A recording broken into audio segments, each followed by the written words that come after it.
अभी आप सुन रहे हैं महाकाल म्यूजिक 2 का शानदार प्रस्तुति। महाकाल म्यूजिक 2 का नए नए ऑडियो वीडियो देखने के लिए चैनल को सब्सक्राइब करें और बेल आइकन दबाना ना भूलें।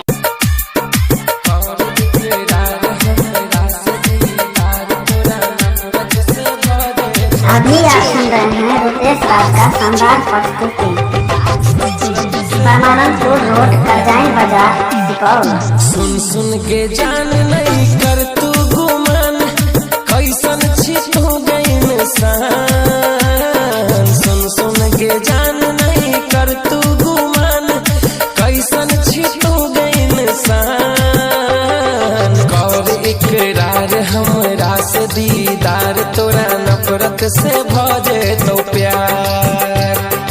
कर इकरार हमरा से दीदार, तोरा नफरत से भजे तो प्यार।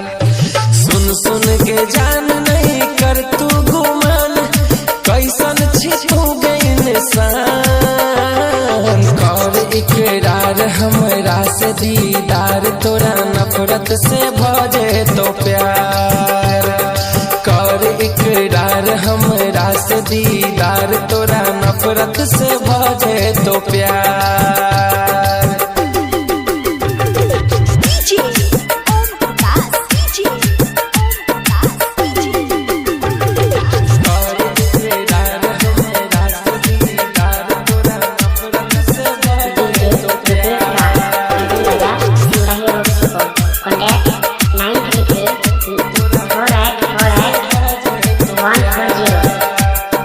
जब तक नहीं मना भी बतिया के गोरखी, हम हूँ मनाबई में मनबो नहीं हार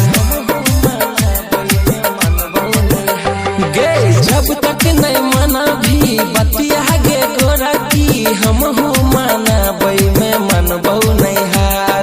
प्यार तोरा करबो जानो से ज्यादा, लहजेबो तोरा हम चंदा के पार। मन जब करतो मिलै के तोरा, कही है हम आइब मुलाकात करबो। दूर नहीं रहबो तोरा से दिल जाना, सीना से साइट के हम बात करबो। इतना तू किया करै छी गे, बोले ना सोच विचार। इतना तू किया करै छी गे, बोले ना सोच विचार। कर इकरार हमरा से दीदार, तोरा नफरत से भजे तो प्यार। कर इकरार हमरा से दीदार, तोरा नफरत से भजे तो प्यार।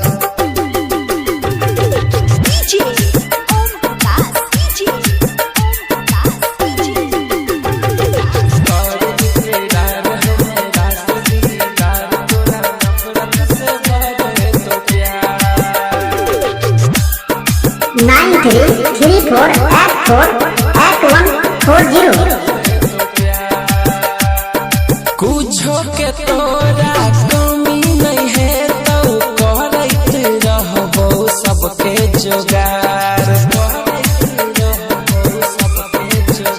हाँ, कुछो के तोरा कमी नहीं है तो करैत रहबो सबके जोगार। हफ्ते 10 दिन पर तू शॉपिंग करी है, लके रसलपुरिया के ATM कार्ड। हमरा जे दिल नहीं देबही के जानम, तब तू दिल अपन देबही का करा। जेते तोहर कोई नहीं सहे छौगे रानी, ओते सही ले तो तोहर मन न खरा। शादी तो तोरे से करबो, चाहे रही जेबै कुमार। शादी तो तोरे से करबो, भले रही जेबै कुमार। कर इकरार हमरा से दीदार, तोरा नफरत से भजे तो प्यार। कर इकरार हमरा से दीदार, तोरा नफरत से भजे तो प्यार।